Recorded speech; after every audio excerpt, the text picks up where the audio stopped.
Shalom, graça e paz aos meus irmãos bereanos, né? Fazendo mais um vídeo aqui para a gente poder estar um pouquinho mais perto um do outro, né? Ainda que não estejamos reunidos, né, como é de costume, mas pelo menos em espírito, né, através da palavra, através do ensino da Torá, através da manifestação, né, do Espírito de Deus nas nossas vidas. Então, hoje eu quero falar algo extremamente importante, algo que nós já estamos acostumados, né? Que são as solenidades do Eterno, as festas do Eterno. Ano passado nós tivemos a oportunidade de celebrarmos, né, algumas das festas, né? E algumas a gente celebrou juntos, outras a gente celebrou com alguns membros aí, né? Mas a gente não deixou de nos lembrarmos, né, das festas do Eterno.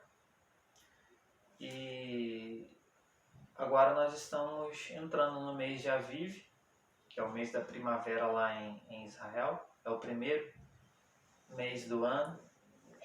Esse é o verdadeiro calendário do Eterno, né, o calendário das estações. A gente sabe que nós vivemos aí sob o calendário gregoriano, até mesmo o calendário judaico, enfim, outros calendários que as pessoas encontram por aí.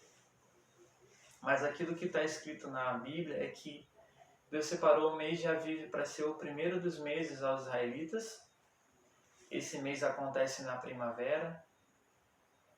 O início dos meses acontece através da lua nova. E é dessa forma que Deus mandou a gente... É dessa forma que Deus mandou os israelitas observarem os tempos e os momentos das solenidades do Eterno. Então, a gente sabe que muitas coisas foram alteradas, os tempos foram mudados, mas uma coisa é certa, né? Primavera, inverno, verão, essas coisas não deixam de existir, né? A lua, por enquanto, ainda está aí brilhando pra gente, né? Então, pelo menos há como a gente saber o tempo onde as coisas são manifestadas. Então, o calendário judaico de Israel, lá tem dois calendários, né? Um calendário civil e um religioso, né? E dentro do calendário religioso, eles ainda observam, né, as tardes e manhãs, observam a lua nova e observam então o tempo das estações para que os meses e os anos sejam contemplados. Então, irmãos, hoje, no caso, né, que é dia 26 de março, né, hoje é o primeiro dia de Aviv, né, começou no entardecer do dia, né, anterior, e ele vai agora começar, e temos aí 30 dias, e dentro desse mês, né, o mês de Aviv, ao 14º dia, se os irmãos lembrarem bem, algo maravilhoso é para ser celebrado, né, que é o Pêssar do Eterno, né? Devemos celebrar a Páscoa do Senhor, ao 14º dia do mês de Aviv. E ao entardecer desse dia se inicia a Páscoa, e ao 15º dia inicia-se a festa dos pães ázimos, que são a festa dos pães sem fermentos, e por 7 dias os israelitas não comem fermento, né? E essa é a solenidade de consagração ao Eterno nesse tempo determinado. Então a gente hoje vai falar um pouquinho melhor a respeito, né, do Pêssar, da importância do Pêssar. A gente vai falar a forma correta de celebrar o Pêssar, né? O que o Pêssar era no passado e como ele era feito, o que aquilo refletiu na vinda do Mashiach e o que é que reflete também na nossa vida hoje, né?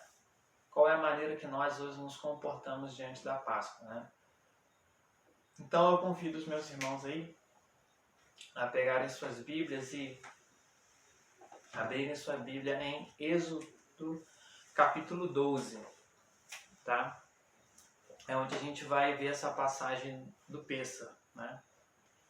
Estou aqui com a King James, né?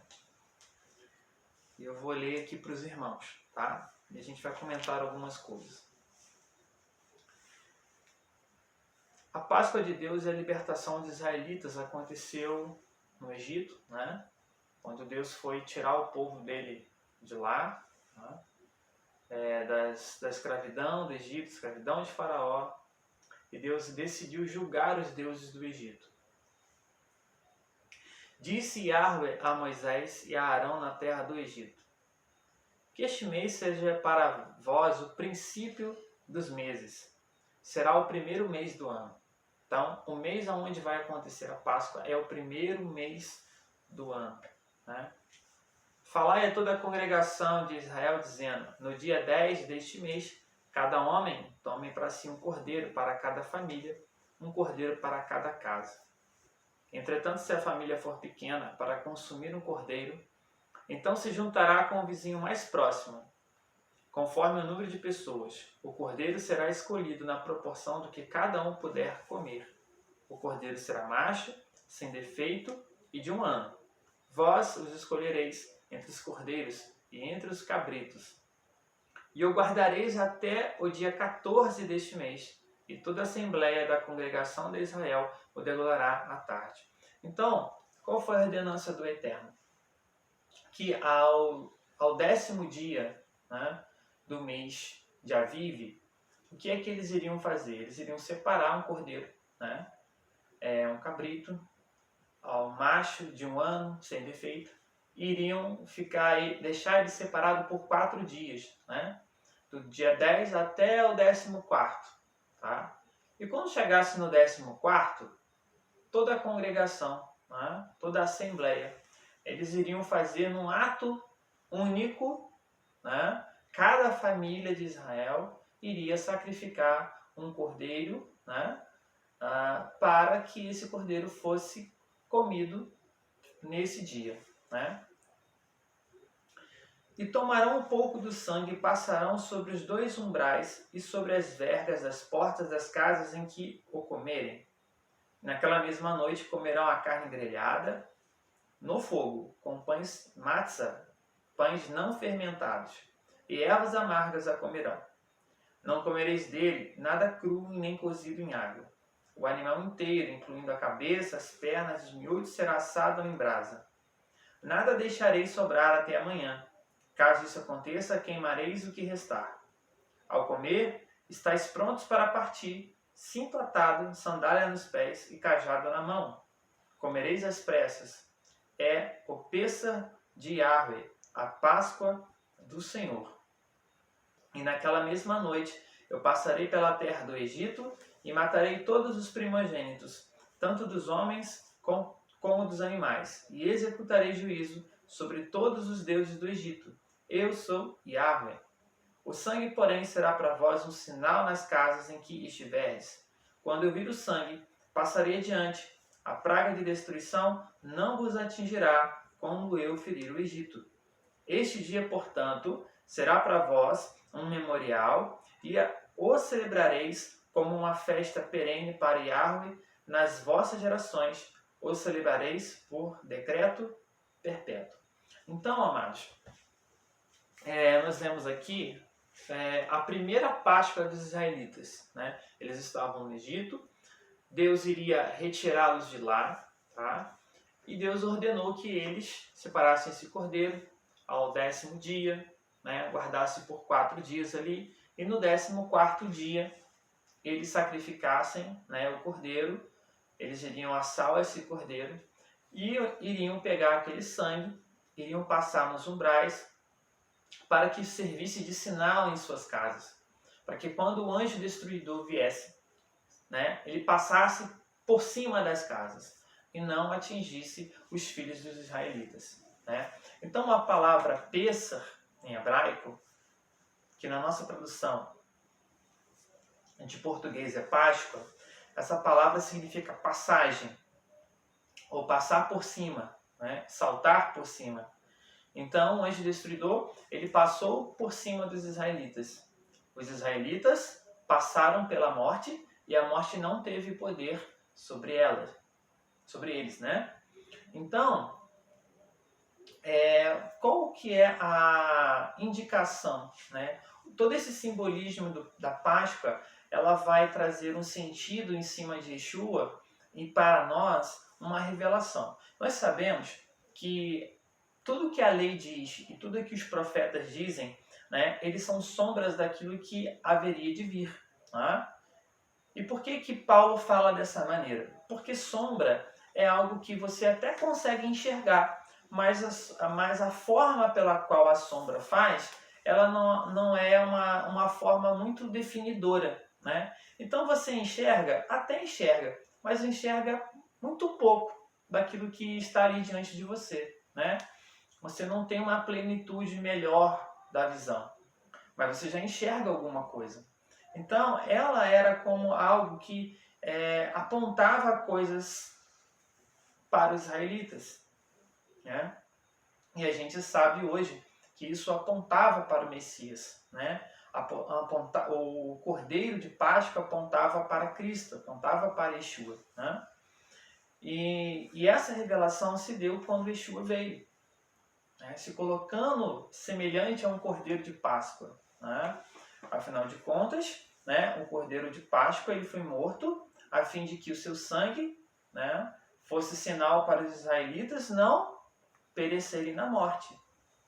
Da mesma forma, quando nós cremos no Messias, né, que o sangue de Cristo derramado no madeiro, ele tem poder para selar as nossas vidas, a fim de que, ainda que passemos pela morte, né, um dia todos nós iremos passar, ainda que passemos pela morte, a morte não terá poder sobre as nossas vidas. Né? Ou seja, nós não permaneceremos na morte.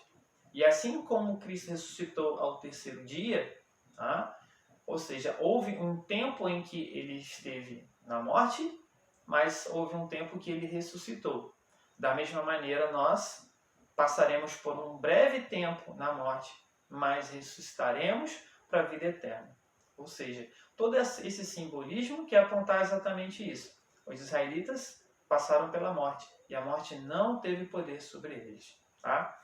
Então, Deus quer que esse memorial, né, esse dia solene, seja lembrado pelas gerações. Por quê? Porque é a forma de ensinar às futuras gerações que, né, crer em Deus, obedecer a Deus, né, é o ponto crucial para que a morte ela não tenha poder sobre a sua vida. Né? Tanto a morte física, quanto também a morte espiritual. Né? Nós podemos morrer fisicamente, mas podemos morrer espiritualmente também.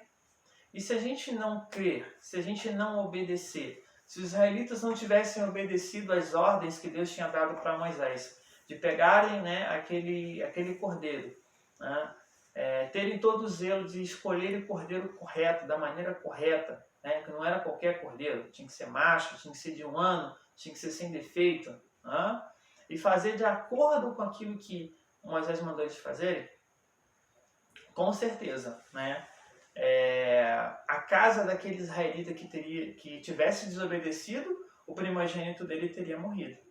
E ele não teria saído do Egito. Então a gente precisa parar para pensar o seguinte.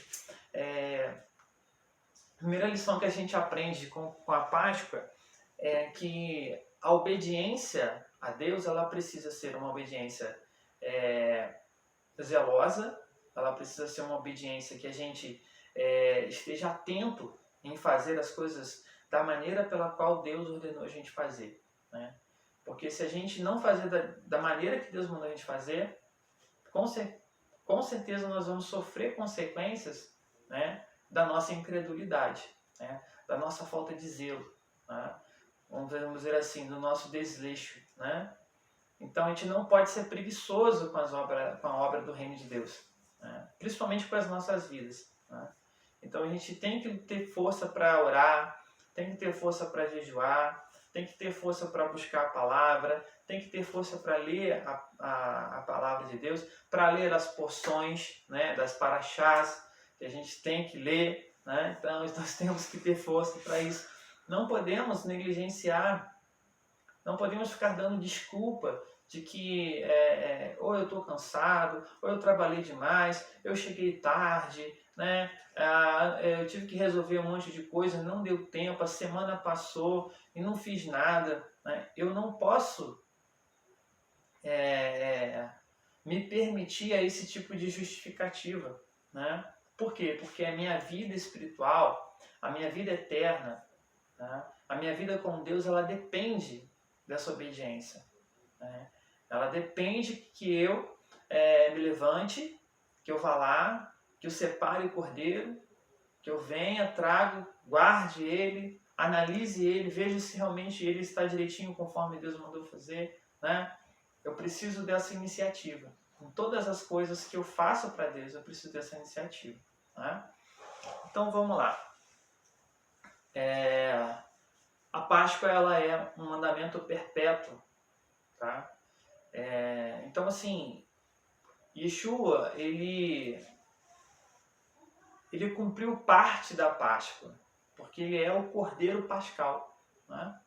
Ele é o Cordeiro que foi morto e reviveu. Né? E que pelo sangue, né, dele, a sua justiça, nós somos selados para a ressurreição. Mas a Páscoa não é apenas o Cordeiro. A Páscoa, ela também tem o pão sem fermento. A Páscoa, ela também tem a erva que é amarga. Né? A Páscoa, ela tem uma vigília que é feita, pois os israelitas, eles tiveram que passar uma vigília, porque Deus passou a noite em vigília com eles, né? A fim de tirar eles do Egito.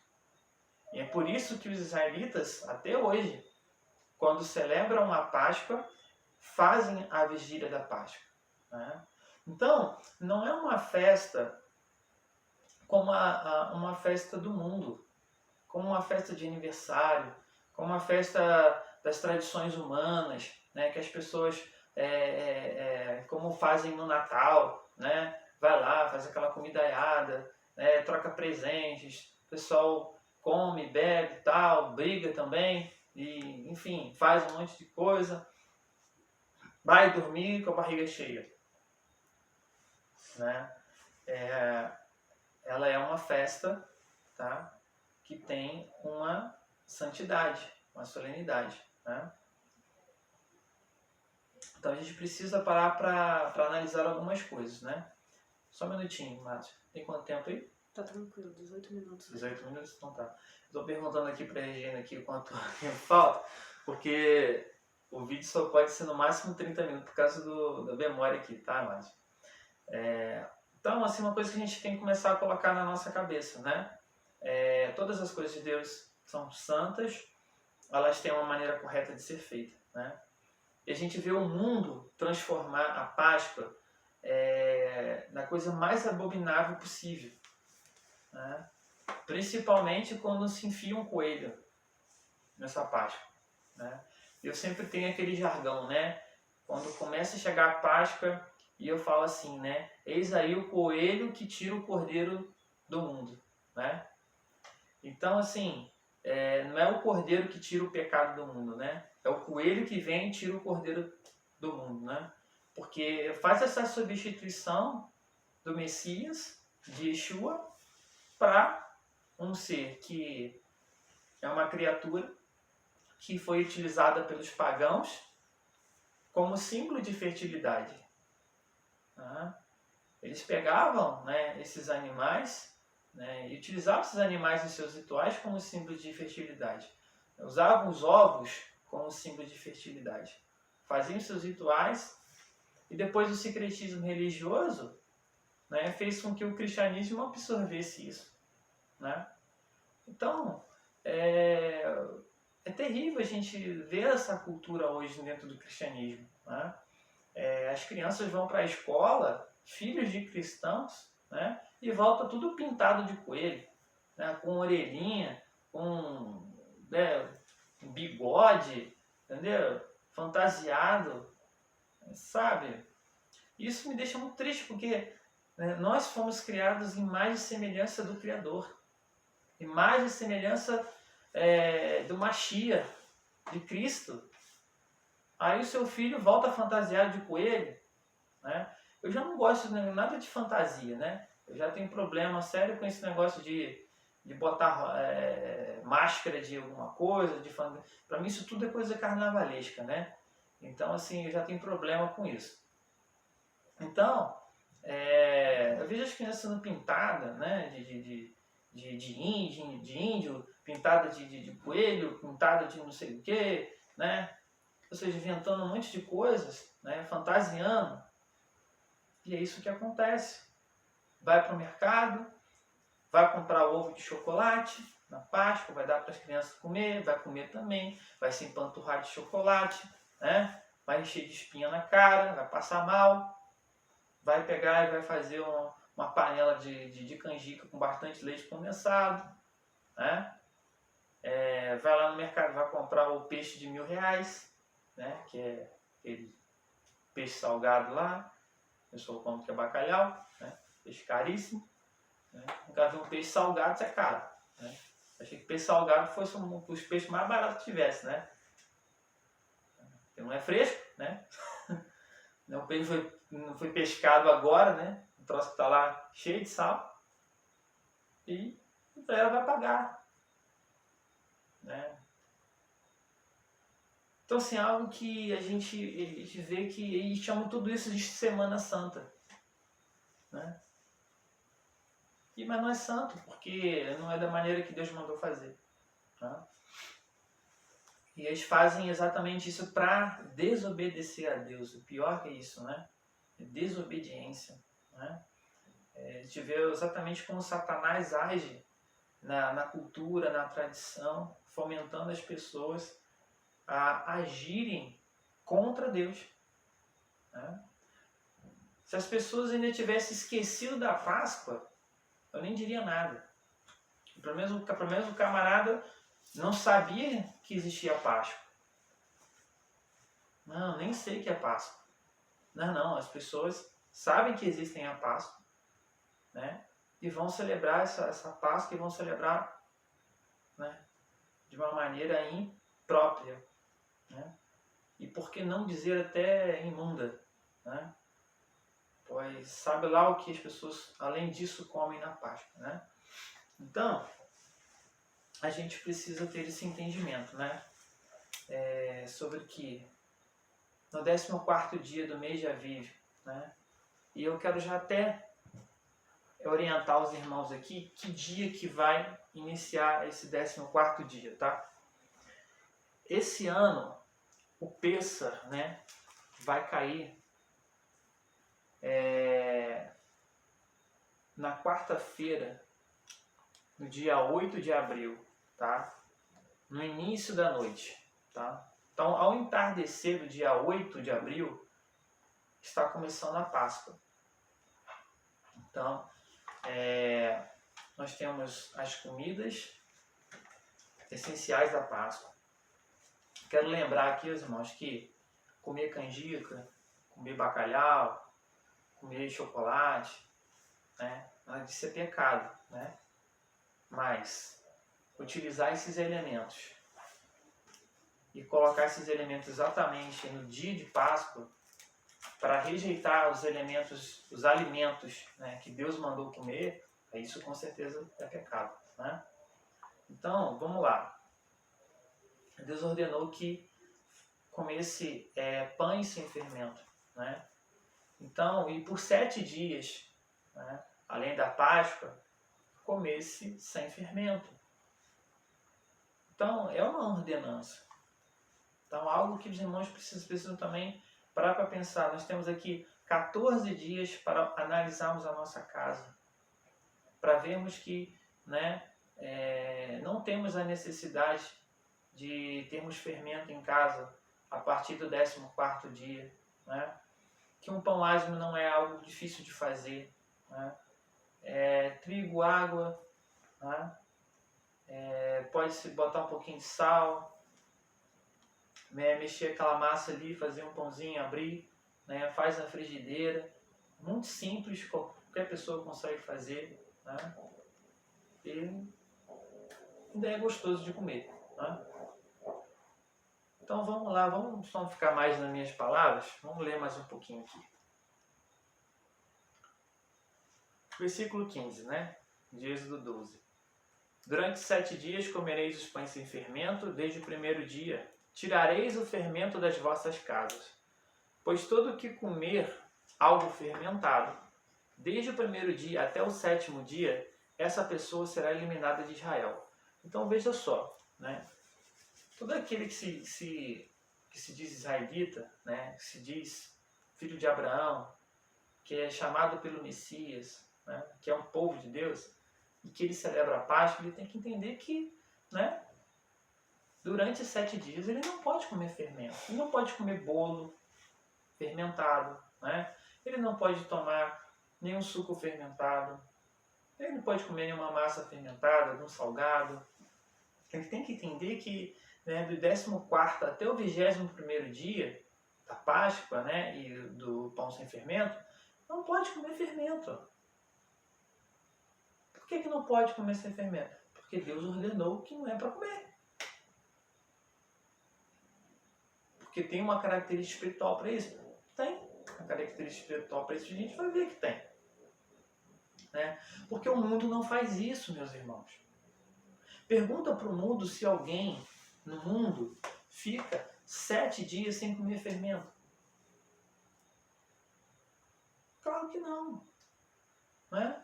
Então o mundo não faz isso. Quem vai fazer isso? É só o israelita que vai fazer isso. É só o crente no Senhor que vai fazer isso. Então, é uma separação, é uma santificação, é um período de santidade, tá? E Deus está dizendo, se você não fizer, sabendo que você deveria fazer, você é eliminado do povo, ou seja, você não faz parte do povo. Você não está dentro da questão da obediência, não é? Então vamos lá. No primeiro dia tereis uma santa assembleia, e no 7º dia igualmente, uma santa convocação, nenhuma obra se fará neles, e vós preparareis somente o que cada um deve comer. Então veja bem, a Páscoa ela é um Shabat, ela é um sábado, tá? Ou seja, ela é um dia de descanso, tá? É um dia para você trabalhar. Tá? Por isso que você tem sempre que organizar a sua vida para esses dias. Né? Eu já avisei no meu trabalho que esse dia eu não vou trabalhar. Né? Por quê? Porque é um dia santo, um dia de descanso e um dia de dedicação a Deus. Né? Então, a gente precisa estar com a mente voltada para aquilo, com o espírito voltado para comer a Páscoa, né? Para ter entendimento que nós já não estamos comendo Páscoa como os israelitas lá no passado. Né? E como muitos judeus aí que não creem no Messias estão comendo a Páscoa também, né? Ainda na sombra, não enxergando o que há de vir. Nós já enxergamos o Messias. E quando nós comemos a Páscoa, comemos em memória dele. Afinal de contas, quantos de nós já comemos a Santa Ceia na igreja? Não é? Fazendo um memorial do Senhor. Aí a pergunta que eu faço é, né, que dia que foi essa ceia do Senhor? Né? Que tempo foi esse que ele comeu lá o pão, né, e partiu o pão para os seus discípulos, né, repartiu o cálice com suco de uva, que por favor não era vinho, né, porque afinal de contas o pedido era Páscoa. Né, e não se come nem se bebe nada fermentado na Páscoa. Tá? Então, para os polêmicos aí que falam que era vinho, né, que eles estavam bebendo na Santa Ceia, tá? Então não era vinho, porque era uma ceia referente à Páscoa. Apesar de que, se a gente olhar o texto direitinho, tá? Vou parar um pouquinho porque está chegando os 30 minutos. Aí vai dar um pause e a gente vai voltar para o segundo vídeo. Tá? Abraço.